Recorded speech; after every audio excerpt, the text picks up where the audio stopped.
படிக்காதவங்ககிட்ட ஆட்சி கொடுத்தா ஒன்றும் சரி இருக்காதுங்க அப்படிலாம் சொல்லுவாங்க. உண்மையிலேயே படிக்காதவங்க எவ்வளோ பேர் நல்லா ஆண்டு இருக்காங்க. நம்ம இந்தியாவிலும் சரி, தமிழ்நாட்டிலும் சரி, உலகத்திலும் சரி, பல நாடுகளில் படிக்காதவர்கள் பிரமாதமாக ஆண்டு இருக்காங்க. நீங்கள் படிக்காத மேதைன்னுவாங்கல்ல, நீங்கள் காமராஜர் கம்மியாக படித்தவர் தான். அவர் ஒரு அற்புதமான ஒரு பொற்கால ஆட்சியை கொடுத்தவர். ஆனால் ஒரு பைத்தியக்காரங்கிட்ட ஆட்சியை கொடுத்தா என்ன ஆகும்? அதுவும் உலக அளவில் உலக வல்லரசான அமெரிக்காவில் ஒரு பைத்தியக்காரங்கிட்ட தூக்கி தான் இந்த ஆட்சியை கொடுத்துட்டாங்க. வேற யாரும் இல்லை, ட்ரம்ப் தான். அதுவும் இப்போ போட்டுக்கிற இந்த H1B விசா புதுப்பித்தல் அப்படின்ற ஒரு விஷயம் இருக்குல்ல, அதை பற்றி நம்ம பேசுவோம். அதில் சிக்கிக்கிட்டு குறிப்பாக இத்தாலிக்கு வந்த ஒரு காதல் ஜோடி இந்த H1B விசாவினால என்ன ஆச்சு அப்படின்னா, காதலை அம்போன்னு விட்டுட்டு இவன் ராத்திரி ஃப்ளைட்டை பிடிச்சி அமெரிக்கா பறந்துட்டான். அந்த பொண்ணு தவிச்சுக்கிட்டு இருக்கா. இதனுடைய பின்னணி என்ன அப்படின்னு இந்த வீடியோவில் பார்ப்போம். அதுக்கு முன்னாடி ட்ரம்ப் ஆட்சி வந்துட்டாரு. நம்ம சொல்லுவோம் இல்லைங்களா, அமெரிக்க மக்கள் என்ன விரும்பினாங்கன்னா ஒரு பொற்கால ஆட்சியை கொடுக்க போறாரு. ஜோ பைடன் பார்த்தீங்கன்னா ஒரு முற்போக்குவாதியான ஆட்சியை கொடுத்தாரு. இவர் ஒரு எல்லாத்தையும் சரி செய்ய போறாரு. குறிப்பா அமெரிக்காவை கொண்டு போய் எங்கேயோ நிறுத்த போறாரு. எல்லாருக்கும் உள்ள ஒரு நிதானம் தானே. திரும்ப ஒரு முறை ஆட்சியை ட்ரம்ப் கையில் கொடுத்தாங்க. கொடுத்தவொடனே என்ன ஆச்சு, இந்த நீரோ மன்னன் அரண்மனை எரியும் போது பிட்டில் வாசிட்டு இருந்தால, அது மாதிரி பிட்டில் வாசிக்கிற கதையா, தினமும் பிட்டில் வாசிக்கிற கதையா தான் ஆயிடுச்சு.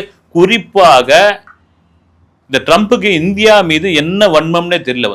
பயங்கரமான வன்மம் எங்கிருந்து ஆரம்பிச்சதுன்னா, அமெரிக்கர்களுக்கு மட்டும்தான் சொந்தம் அப்படின்ற மாதிரி ஆயிடுச்சு. நம்ம இந்தியாவில் மாநிலங்களில் சில இதெல்லாம் இருக்குல்ல, நான் இந்த மாநிலத்துக்காரன் இங்கே தான் இருக்கணும் அப்படின்ற மாதிரியான ஒரு விஷயம்.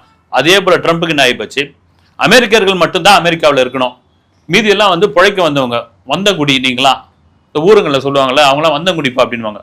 அந்த மாதிரியான ஒரு காட்டு மிராண்டித்தனமான ஒரு விஷயத்தில் இறங்கி யார் யாரெல்லாம் விசா இல்லாமல் இருக்கிறார்கள், யார் யாரெல்லாம் விசா முடிகிற காலத்தில் இருக்காங்களோ அவங்கெல்லாம் இமிடியேட்டாக கிளம்பணும். கால அவகாசமே கிடையாது. நம்ம பார்த்தோம், இந்த ஆடுங்களை அடைச்சின்னு வருவாங்கல்ல ஃப்ளைட்டில், ஆட்டு மந்தைகளை, அது மாதிரி கிட்டத்தட்ட நம்ம இந்தியான்னு வச்சுங்களேன், ஒரு 12 மணி நேரம் டிராவலில் எடுத்துன்னு தொப்பு கீழே போட்டு போயிட்டாங்க. நாங்கள் கொண்டு வந்தால் இப்படி தான் கொண்டு வருவோம். உங்கள் ஆட்களை, அதாவது உங்கள் நாட்டுக்காரங்களை நீங்கள் கொண்டு போனோன்னா உங்கள் ஃப்ளைட்டை அனுப்புங்க. சில நாடுலாம் அனுப்பிச்சது. குறிப்பாக ட்ரம்ப்புக்கு என்னன்னா, தென் அமெரிக்க நாடு தான் அவருக்கு ஒரு பெரிய எரிச்சலை உண்டாக்குற நாடு. ஆனால் அதை தாண்டி எரிச்சல் இந்தியா மீது அவருக்கு ஏற்பட்டது. இங்கே தென் அமெரிக்க நாட்டில் என்னன்னா, ஈஸியாக அமெரிக்காக்குள்ள சட்டவிரோதமாக நுழைஞ்சிடுறாங்க, பொருட்களை கடத்திடுறாங்க, அதை கடத்திடுறாங்க, இதை கடத்திடுறாங்க, தேவையில்லாத சர்வதேச குற்றவாளிகளாக உள்ள வராங்க அப்படின்னு பெரிய பெரிய மதில் சவுர்லாம் எழுப்பினார். குறிப்பாக பார்த்தீங்கன்னா சிலி, பிரேசில், அர்ஜென்டினா, கொலம்பியா, இங்கே உள்ள ஆட்கள் தென் அமெரிக்காவில் உள்ள ஆட்கள் உள்ள உழைஞ்சிடறாங்க அப்படின்ட்டு அதுக்கு ஒரு கடுப்பு. கடல் வழியாக வரும்பொழுது அவங்க மேலே அட்டாக் பண்ணுறது, இதெல்லாம் நடந்துகிட்டு இருக்கு. இவருக்கு என்னையா இந்தியா மேலே ஒரு பெரிய வன்மம் அப்படின்னா, அமெரிக்க நிறுவனங்களை, அமெரிக்காவில் உள்ள பல நிறுவனங்களை உச்சத்துக்கு கொண்டு வந்ததில் இந்தியர்களுக்கு மிகப்பெரிய ஒரு பங்கு உண்டு. இங்கே இருக்கிறாங்களே அறிவாளிகள், அறிவுஜீவிகள் எல்லாம் அவங்களுக்கு மிகப்பெரிய பங்கு உண்டு. எத்தனையோ அமேசான் ஆகட்டும், கூகுள் ஆகட்டும், ஃபேஸ்புக் ஆகட்டும், மெட்டா, எல்லாம் நீங்கள் அதை தவிர பார்த்தீங்கன்னா எத்தனையோ சாஃப்ட்வேர் கம்பெனிகள் அப்படி கொண்டு வந்ததில் உண்டு. ஆனால் என்ன ஆச்சுன்னு தெரியல, படிக்கிறவன், அங்கே வேலை பார்க்குறவன் மொத்த பேரையும் தள்ளி விட்டாச்சு.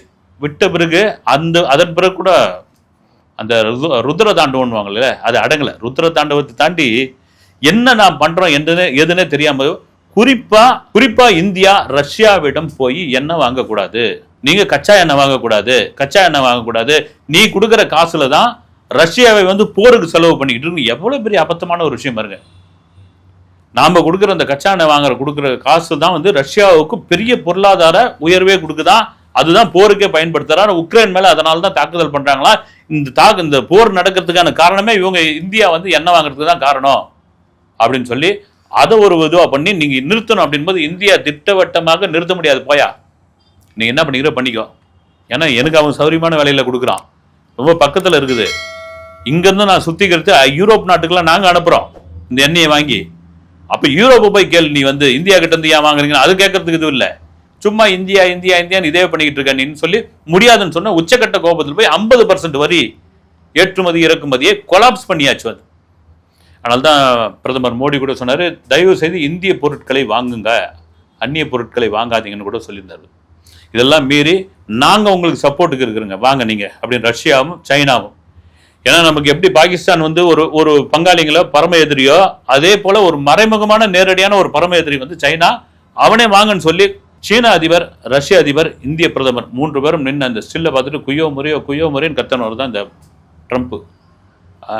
என் நல்ல நண்பன் தான் மோடி, அப்புறம் நல்ல நண்பர்கள் தான் வந்து இந்தியர்கள், நாங்கள் நட்புறவாக தான் இருக்கிறோம், சேராத இடம் போய் சேர்ந்துட்டாங்க அப்படி இப்படின்னு அந்த என்னன்னா பயத்தோட வெளிப்பாடு, வைத்தறிச்சலோட வெளிப்பாடு.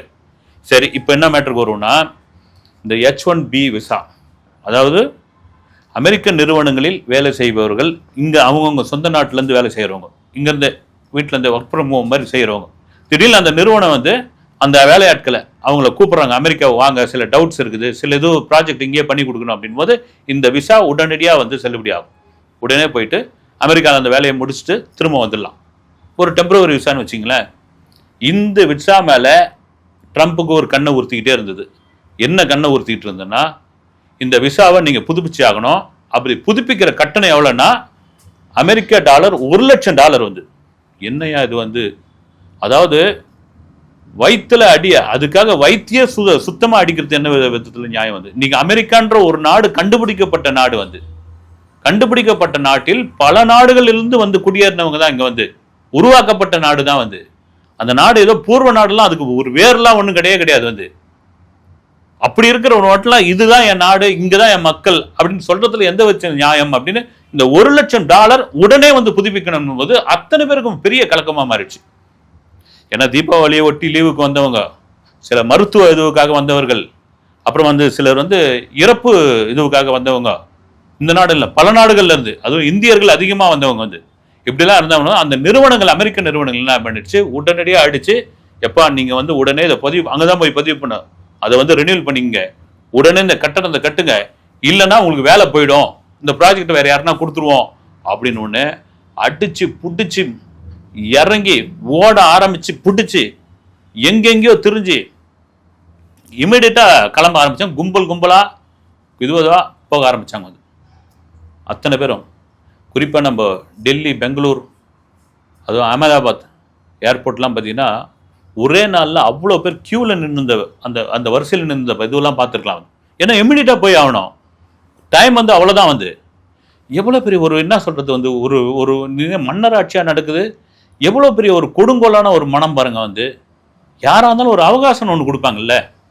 இப்போ உங்கள் மேலே ஒரு குற்றச்சாட்டு வைக்கிறாங்கன்னா அந்த குற்றச்சாட்டுக்கு பதில் வந்து நீ 2 மணி நேரத்தில் சொல்லணும் அப்படின்னு சொல்ல மாட்டாங்க. எப்போ அவருக்கு ஒரு 3 நாள் அவகாசம் கொடுப்பா அப்படின்னு, 3 நாள் அவகாசம் கொடு, அவர் பதில் சொல்லட்டும், அதுதான் முறை, 1 வாரம் கொடு அப்படின்னு. நீ இமிடியட்டாக வரணும், வந்து இந்திய மதிப்பில் 88 லட்சம் ரூபாயை கட்டணும், புதுப்பிச்சுக்கணும், இல்லைன்னா உனக்கு விசா கிடையாது. இதை பயன்படுத்திக்கிட்டு வரிசையில் நின்ன அந்த கூட்டத்தை இதை பயன்படுத்தி ஏர்லைன்ஸ் என்ன பண்ணுவான், இமிடியட்டாக போய் எடுக்கிறது. பெங்களூரில் இருந்து லாஸ் ஏஞ்சல் போகிறதுக்கு 2.25 லட்சம் ரூபாய் ஒரு டிக்கெட்டோட விலை.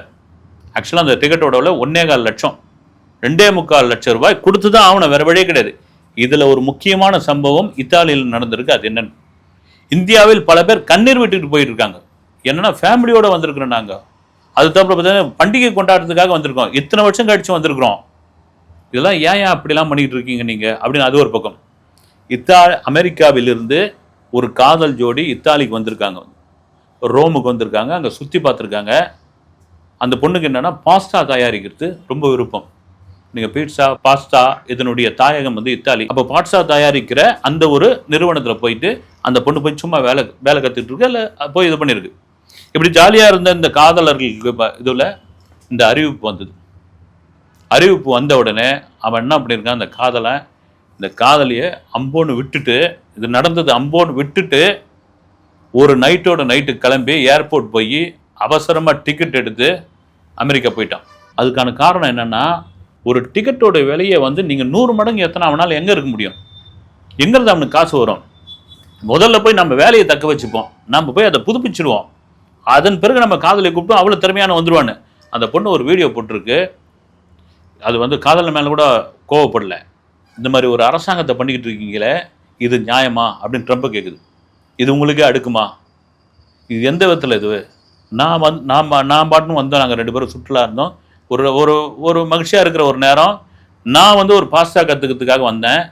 இப்படி வந்து ஒரு, அதாவது விலையை வந்து இந்த அளவுக்கு ஏற்றி அவனுக்கு அழுத்தத்தை கொடுத்து மன உளைச்சலை ஏற்படுத்தி அவனை அங்கே வரவழைச்சிட்டீங்க, நான் அதை விட கடுமையான மன உளைச்சலில் இருக்கிற இந்த ரோம் நகரில் எனக்கு எப்படி இந்த அரசாங்கம் உதவி பண்ணுமா? அது எப்படி உதவி பண்ணும்? நீ சுற்றுலா வந்த ஆள் தானே வந்து.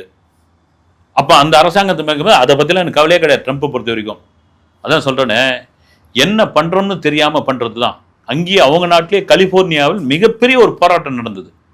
என்னையா இந்த ஆளுகிட்ட வந்து இப்படி கொடுத்துட்டு வந்து பைத்தியகாரத்தனமாக பண்ணிக்கிட்டு இருக்காப்புல அப்படின்னு உள்ளூர் மக்களே பெரிய வெறுப்பாக இருக்குது. அவங்களுக்கே தெரியும் இந்த நாடு உருவானது, இங்குள்ள கம்பெனிகள் உருவானது, இங்குள்ள நிறுவனங்கள் உருவானதற்கெல்லாம் காரணம் யாருன்னா வெளிநாட்டில் உள்ளவர்கள் தான். குறிப்பாக இந்தியர்கள் அதிக பங்கு உண்டு. அதை நிறைய பேர் கூட சொல்லுங்க, இந்திய மூளைக்கு இந்திய படிப்புக்கு செலவு பண்ற அந்த அந்த காசுக்கெல்லாம் இங்க படிச்சிட வேண்டியது, இந்த மூளையை ஃப்ரெஷ்ஷாக வச்சிருந்துட்டு நீங்க அமெரிக்காவுக்கு போய் வேலை செய்யறதா அப்படின்லாம் கேள்வி கேட்டிருந்தாங்க. மொத்தத்துக்கு வச்சா பாருங்க ஆப்பு. இதெல்லாம் மீறி ஒரு ஒரு ஒரு விசா அப்படின்ட்டு வந்து இந்திய மதிப்பில் 88 லட்சம் ரூபாய் என்பது ஒரு சாமானிய மக்கள், ஏன்னா இங்கேருந்து பிழைக்க போறவன் தானே, யாரும் வந்து கோட்டீஸ்வரம் கிடையாது இல்லை. கிட்டத்தட்ட 1 கோடி ரூபாய்க்கு ஆயிடுச்சு வந்து. அந்த 1 கோடி ரூபாய் ஏர்ன் பண்ண முடியுமா அப்படின்ற ஒரு கலக்கம் வந்து. சில பேர் அதுதான் சொல்றேன் நான், இதுக்காக தான் எப்படியாவது ஒரு வழியில் இந்த கடல் வழியா போறது, இந்த சரக்கு கப்பல் வழியா அதில் ஏறி போறது, உயிரை துச்சமென மதிச்சு போன இதெல்லாம் உண்டு வந்து. அதெல்லாம் மீறி இப்படியாப்பட்ட ஒரு வரியை போட்டு இப்படியாப்பட்ட ஒரு டிக்கெட் விலையை ஏற்றி மக்கள் மனசில் வயிற்றில் அடிக்கிறது எவ்வளோ பெரிய விஷயம் வந்து. இது என்னன்னா, உள்ளூரில் அந்த நாட்டு மக்களுக்கே ட்ரம்ப் மீது ஒரு கடுமையான அதிருப்தி ஏற்பட்டுள்ளது. அந்த அதிருப்தியோட வெளிப்பாடு எப்படி செல்லும் தெரியல. திரும்ப சொல்லும்போது தனக்கு என்ன தோணுதோ அதை ஒரு ஆட்சியாக பண்ணிக்கிட்டு இருக்காரு. எதிர்கட்சிகள்லாம் அங்கே என்ன பண்ணுதுன்னு தெரியல, கேள்வி கேட்குதா இல்லையான்னு தெரியல. யாரெல்லாம் சண்டை போடுறானே, யாரெல்லாம் வரலையா அவங்க கூட அவன் மேலே வரியை வந்து போடுறது. வரியை போடுறதுக்கு நீங்கள் யார் வந்து.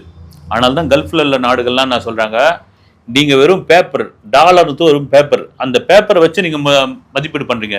எங்ககிட்ட தங்கம் இருக்குது, வாங்க தங்கத்துக்கு தங்கம் வாங்க. இன்னைக்கு வந்து உலகத்தினுடைய மதிப்பை வந்து நிர்ணயம் செய்யக்கூடிய தங்கம் தான்.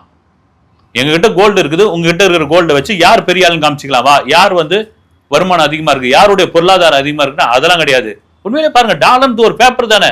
ஒரு பேப்பரை வச்சுக்கிட்டு என்ன ஆட்டம் ஆடிக்கிட்டு இருக்காங்க. இந்த ஆட்டத்திற்கெல்லாம் ஒரு முடிவாக அந்த நாட்டு மக்களே வந்து ஒரு முடிவை சொல்வார்கள். இதை தவிர பார்த்தா எதிர்கட்சிகளும் இன்னும் கொந்தளிப்பில் இருக்காங்க. இந்தியா அதை பற்றிலாம் நீ கவலையே கிடையாது வந்து. இந்தியா ஒரு வல்லரசு, நீ என்ன வேணாலும் வரி போட்டுக்கோ, நான் இருக்கேன் பக்கத்தில் இருக்கேன். இப்போ ஒரு புது விஷயம் என்னன்னா, சீனா இதே மாதிரி விசா ஒன்று அவங்க ஒன்று அறிமுகப்படுத்திருக்காங்க. வாங்க, நல்ல திறமையான இளைஞர்கள், நல்ல கெட்டிக்காரர்கள், அது அதிகமாக வந்து நாங்களும் சம்பளம் தரோம், நீங்கள் சீனாவுக்கு வாங்க, நாங்கள் வேலை வாய்ப்பு தரோம், நீங்கள் அமெரிக்கா அந்த மோகத்தில் ஓடுறீங்க, நீங்கள் வாங்கன்றாங்க. இன்னைக்கு இருக்கிற நிலைமையை பார்த்தா சீனா ஒரு பெரிய அளவில் போயிடும் பொழுது. சீனாவில் சில விஷயங்கள்லாம் இருக்குது, கட்டுப்பாடுலாம் இருக்குது, ஒரு கம்யூனிஸ்ட் நாடு தான். அதை தாண்டி அவங்களே ஒரு தளர்வை கொடுக்கும் பொழுது அதை பயன்படுத்திக்கலான்ற ஒரு மனநிலைக்கு எல்லாரும் வந்துட்டாங்க வந்து. குறிப்பாக ஏசியா, தெற்கேசியாவில் உள்ள இளைஞர்கள் சீனாவை நோக்கி படையெடுக்கப் போகிறார்கள் என்பதுதான் உண்மை. அடுத்த வீடியோவில் சந்திக்கிறேன். நன்றி.